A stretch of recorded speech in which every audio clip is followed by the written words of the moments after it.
We have a dog, right? And our dog is super spoiled, absolutely spoiled. Before we decide if we're going to go away for the day, my husband needs to figure out how many hours we're going to be away and if the dog is going to survive. So that dog is well cared for. He's fed and he was walked and he's loved, and we think about his needs. What about your parents? Do your parents feed you? Yeah. Do they protect you? Yeah. Mm-hmm. And do they think about what your needs are? Yeah. I even have a parent, a mom who's 84, who thinks about what my needs are and protects me. We're having a family get together this afternoon, and I can guarantee that she will bring food, that she will tell me to go to bed early, and she will tell me not to get too tired still. So she's still thinking about my needs. At VBS, these are our VBS t-shirts, all right? And if I have them here today, so if you want to get them early, we can arrange that. And we are looking at a few Bible verses, but one of the Bible verses we're looking at is Matthew 7:11. And I'm going to paraphrase that verse for you, but what it says is, if you guys who are human and not perfect, right? Because I'm not perfect as a parent, your parents aren't perfect, you aren't perfect pet owners, but you're still all good, right? So if you who are not perfect and do good things, right, for your sons and daughters, how much more will our God in heaven give us good things that we ask for? So can you think about that? So think about it. Your parents, their number one priority is you. They're always thinking about you. You might not realize it, but they are always thinking about you. Even when you're 57, they're still going to be thinking about you and wanting to make sure you're okay. So if they're doing that all the time, how much more is God going to be thinking about us and what we need?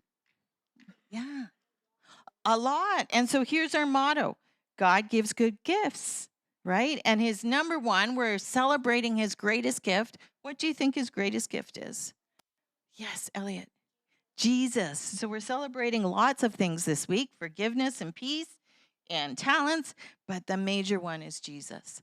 All right. So whenever you're thinking, oh, I'm scared, or oh, I feel like I'm needing a hug or some love or some peace, you just know, okay, that God's up there looking down on us and he wants to fulfill those needs. All right. Let's close in prayer. All right. Father, I just thank you that we can always count on you, that you are a good God and that you want the best for us. Open our eyes to all that you have given us, and may we feel secure in those gifts. In Jesus' name, amen.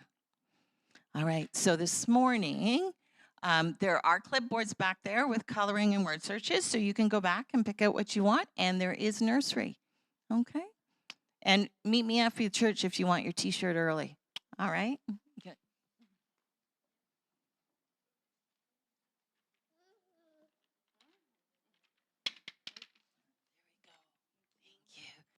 Someone had just asked about praise and prayer.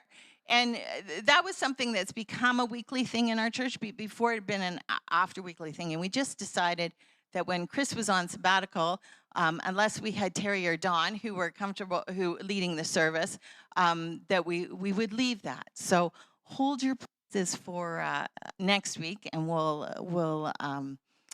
have that part of our service again next week. So we want to move right now into our video. And what I mentioned before, this is Ryan and Sarah Schmitz. They are missionaries in Nicaragua.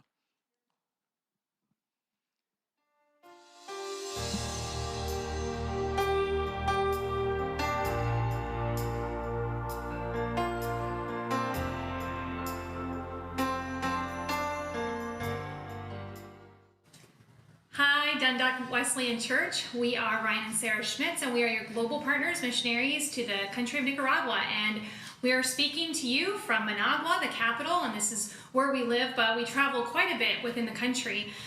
We will be completing 14 years here in Nicaragua in February. And when we first came, we came on one-way tickets. We had a lot of faith, what God would do with us and with our family and the ministry here. And we had 4 little kids. And now we're at a different season of life completely, as our kids are now leaving the nest. Our oldest just got married last week, and our youngest will be graduating high school in November. And so we've been on quite a journey with that. But even though we're moving into a different season of life, our passion for the ministry here, for the Nicaraguan people, just continues to grow. And so we're excited about the future.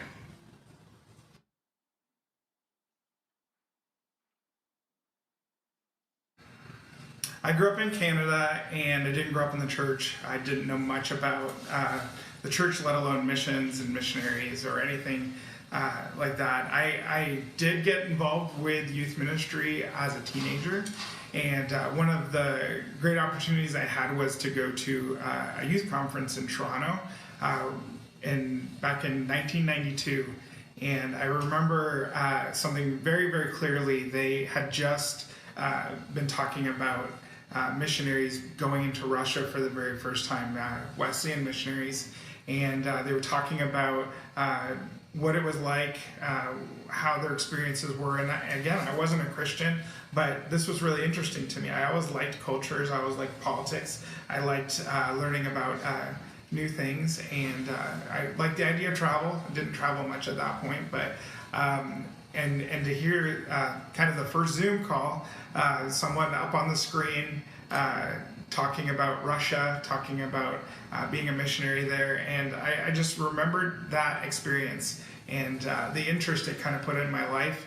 A couple years later, I became a Christian, and God led me to go to one of our Wesleyan universities, and at that university, I a teacher that had just come off the mission field, and he was teaching us about the New Testament and sharing stories about being a missionary. I knew at that point in my life that I didn't know what I was going to do, but I was willing to do what God wanted me to do. And so I kind of said, okay, this is what I'm here for, Lord. Just direct me, open doors, show me where I'm going to go next. So I was born in Ohio and mostly raised there, and I was raised in a Christian home where we were at church every time the doors were open, and I did VBS and church camp and all those great things. And when I was a little kid, I was like 5 years old in kindergarten, a missionary family came, and they were with some kind of aviation ministry, and they had the old school slides that kind of clicked around, and they were showing their slides. And I just remember even at 5 just being like, wow, this is so cool, this is so great, and I want to do this. So the rest of my life, I just kind of said, that's what I want to do. God's put that fire in my heart, even from as a little kid. And so when doors opened for me to go on missions trips, I did that. And when I was in high school, my senior year, I went on a missions trip to Haiti. And it was there that a missionary sat me down, and she was just real practical with her advice, because I was just young and on fire, and I was just like, I can't wait to get to the mission field. I'm so ready. And she said, Sarah, I've got 3 pieces of advice for you. The first one is don't get married to a man unless he's going to the mission field too, or you probably won't go.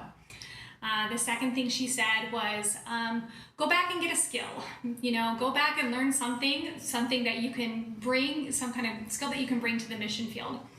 And the third thing she said was go back to your home church and go serve in the area that nobody wants to serve in. Because if you can't do hard things in your own culture and in your own language, and you can't serve that way in church, you're not going to do it on the mission field. So I went back and I took her advice to heart. And so I went to Indiana Wesleyan, and that's where I met Ryan. And we started to date, and I remember very clearly just saying, hey, by the way, I'm going to the mission field. So if you're not called and you're not going, then we need to break up. Well, here we are, many years later, and God has blessed our time here together. And I just think that a lot of times God puts it in the hearts of children, that call to missions. And so I just want to encourage you in your church to speak to children about missions, because that passion can be ignited really young.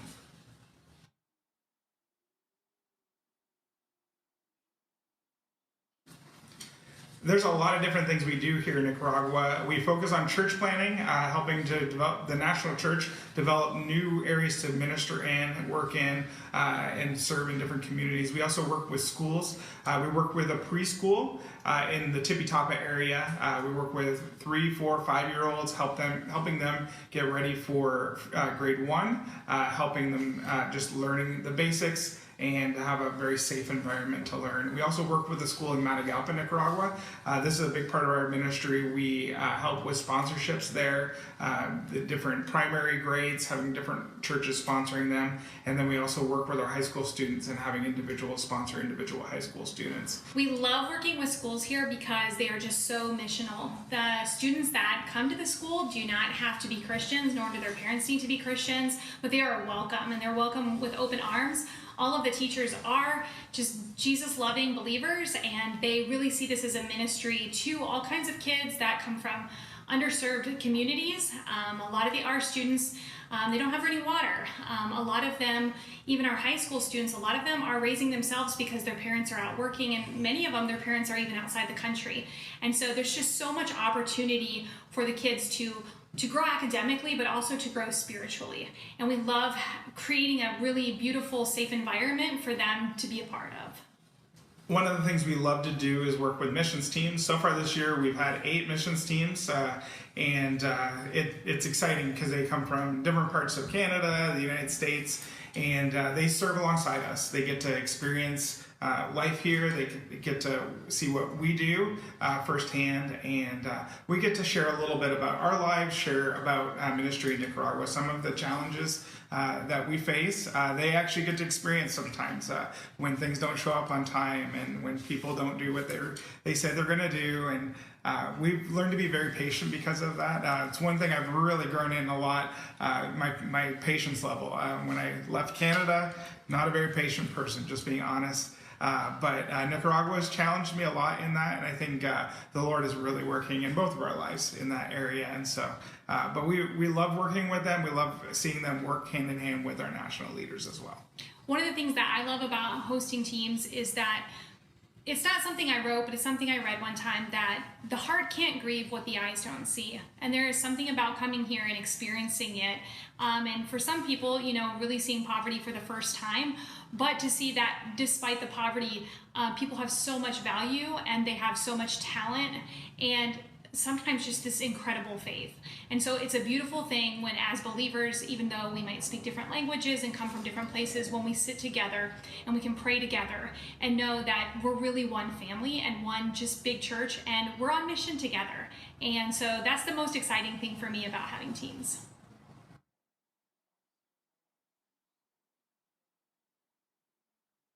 We want to thank you so much for being a church that has supported us through just like really great times of seeing God work and the church grow, but also some really hard times. There's been a tremendous amount of challenges that we faced over the last 14 years. We've had earthquakes and we've had hurricanes. We went through the pandemic here. We've had break-ins and robberies, so we faced a lot of challenges, but you guys have been with us every step of the way. And one of the things that we found from all of this is that when hard things have happened and we've been able to build so much trust with the Nicaraguan people because we faced hard times, but we went through it with them. So it created a lot of opportunities for ministry. When we had a hurricane, Ryan was able to take Nicaraguan pastors out to where a bunch of damage had been done, and they were able to help rebuild homes and minister to people that maybe we never would have met otherwise. And then when we have stayed, even though our family went through some difficulties with the break-in, a lot of the Nicaraguan people were like, wow, Sarah and Ryan, you really must care if you're going to stay through all of that. And so it hasn't been without hardship, but we just want to thank you as a church for just being just so supportive of us so that we can keep running the race. We appreciate that you pray for us, because there's moments that we don't necessarily always share online, but we've had times where like our car's been in the shop for months at a time.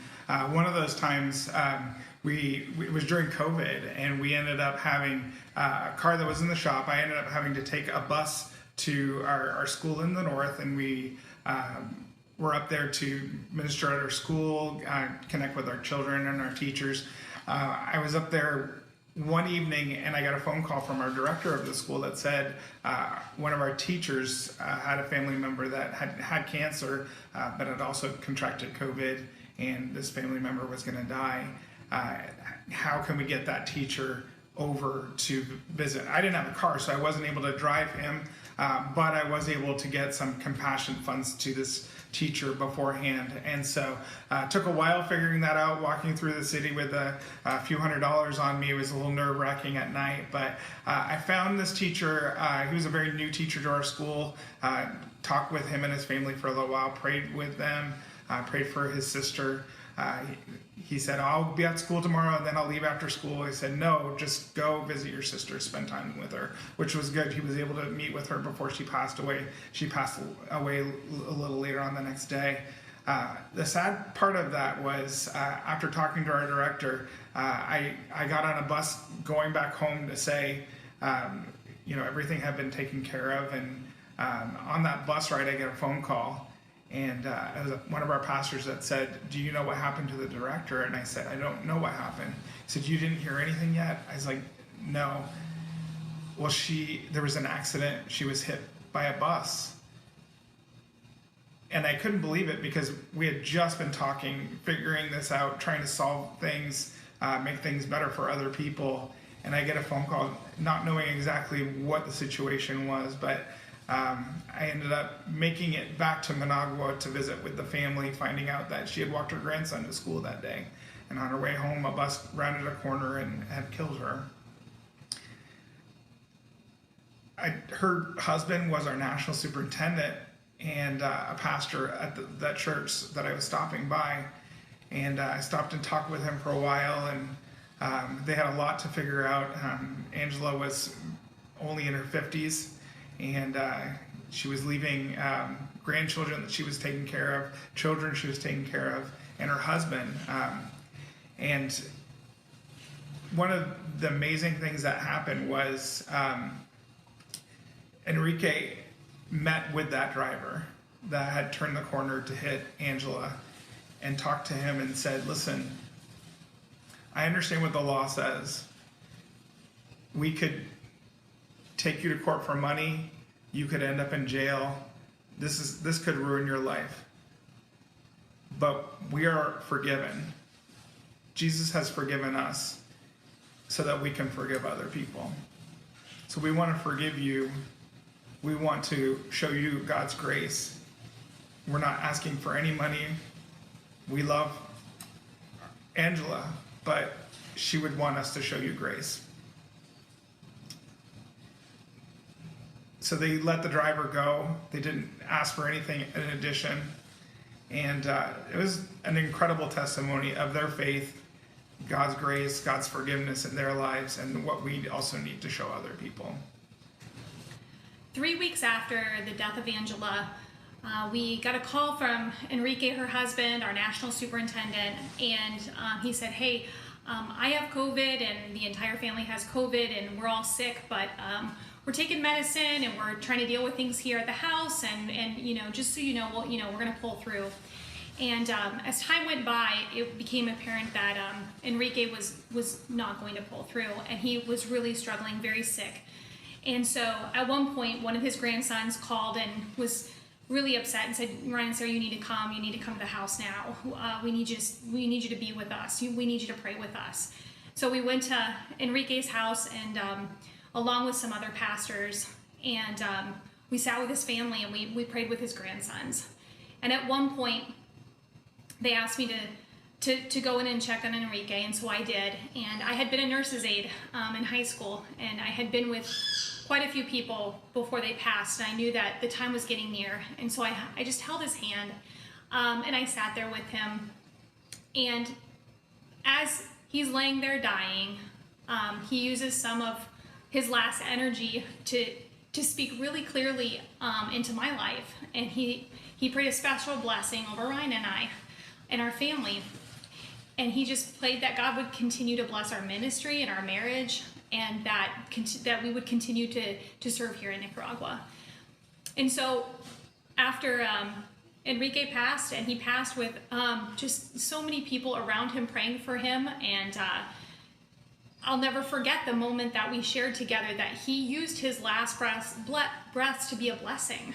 He used them to bless other people despite facing such a painful situation.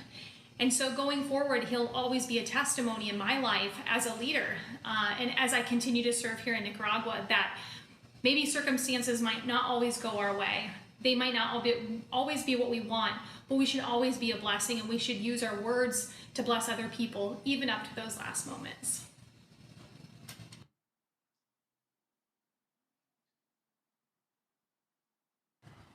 There's definitely been a lot of difficult moments, a lot of hard times, a lot of sad things. We've lost a lot of people that we care about, children as young as 6 years old, playing in the church and then losing them in a traffic accident. People that we've loved and cared about, and it's really hard, but there's also been some good times, some funny things, and if we don't celebrate the fun and the funny stories, then we're doing a disservice as well.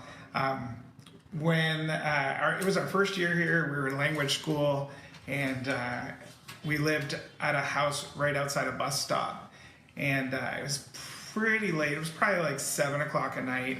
The sun had set, and Sarah hears people yelling outside, and she hears them yelling, "Agua, agua, agua, agua, agua, agua, agua," and she's like, Ryan, do you hear that? They're banging on the door, and they're yelling water. They're yelling what? We were proud that we were like, yeah, we got that. We heard what they want.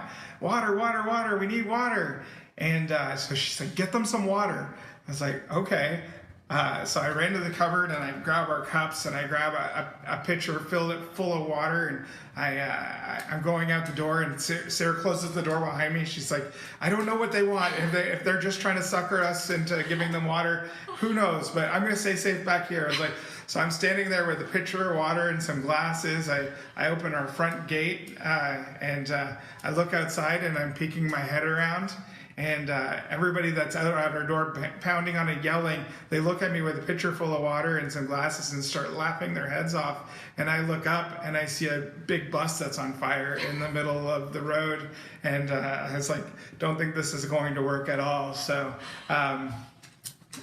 we got the hose out, but yeah. So, but that was one of our funny first moments here in the country. I have one that happens quite a bit. A lot of times Nicaraguans will meet me, and then they will say, "Hey, are you American?" And I say, "Yes, I'm American, but my husband's Canadian." And they say, "Oh my goodness, we love Canadians." And it's almost like the doors fly right open. They want to throw confetti and invite us over. So that's something that happens to me on pretty much a daily basis here.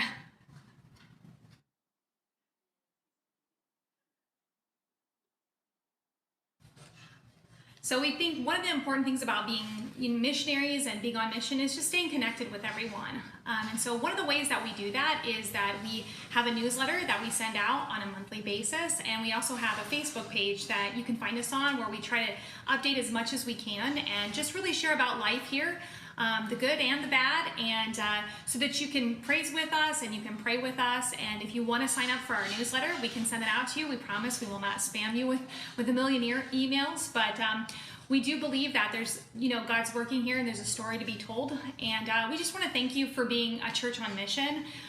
You're important. We believe that the local church is the bride of Christ, and we do believe that your mission there is really important. We pray for you, and we want you to also know that the Nicaraguans pray for you. The Nicaraguan churches know that ministry is hard wherever you are in the world, and that we all need more patience and more joy and more peace, despite what's going on in the world. So know that you have brothers and sisters here that care about you as well. Thank you so much for just being encouraging, for this opportunity to share with you today. It's really good to know people are behind us, people are supporting us, and every missionary needs a team of people. And so thanks for being part of our team. We'll put the information up on the screen for staying in contact with us. Feel free to reach out anytime. Send us a personal friend request on Facebook. We don't share as much about missions on there as more of our personal family stuff, but if you want to follow along with that as well, we'd be glad to do that. So thank you so much for your support, for your encouragement. Blessings to you all, and have a wonderful rest of your summer. Blessings. abres camino, cumples promesas, luz en tinieblas, mi Dios, así eres tú.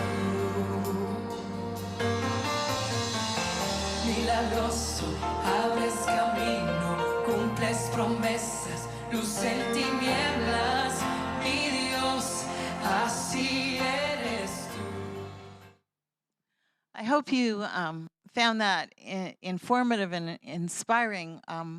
I've had the opportunity to be on a couple of short-term missions in third world countries, and what has shocked me, or what has struck me in those situations is um, when you peel back all the comforts of a first world country or Canada and our blessings, there is no question in those countries that God exists, right? I think sometimes when we're sharing our faith in Canada, the first thing we have to get through is, are you even aware that there's a God? Because we're busy in so much things, and we think we can rely on ourselves. We think we are self-sufficient, and so not being as relying on God as much, we forget that He exists.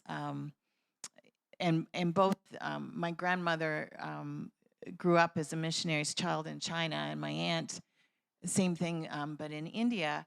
And their faith was such that God was present every moment, because the same idea that self-sufficiency was you didn't necessarily know if you were going to eat the next day. And in my grandmother's case, World War II broke out when she was in China, and some of her relatives were in prison camp there.